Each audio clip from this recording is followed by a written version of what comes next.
আসসালামু আলাইকুম ওরহমতুল্লাহি ওবারাকাতু। সুপ্রিয় দর্শক, দেখতে পাচ্ছেন আজকে কি ভিডিও নিয়ে আপনাদের মাঝে হাজির হয়েছি। স্বামীকে কাছে পাওয়ার আমল, অর্থাৎ এই আমলটি যদি আপনি যেভাবে লিখেছে এভাবে করতে পারেন তাহলে আপনার স্বামী আপনার কাছে চলে আসবে। এক টুকরো মিস্ত্রির উপর নিম্নলিখিত এ আয়াতদ্বয় প্রত্যেকটি 7 বার পাঠ করবে।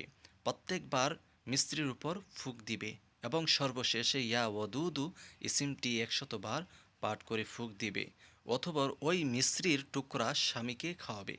ইনশাল্লাহ ইনশাল্লাহ স্বামী স্ত্রীর বাধ্যগত হয়ে থাকবে।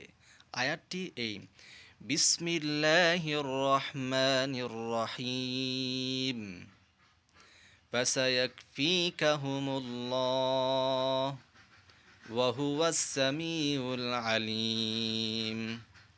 সিব ইউহিব্বুনাহুম কাহুব্বিল্লাহ والذين آمنوا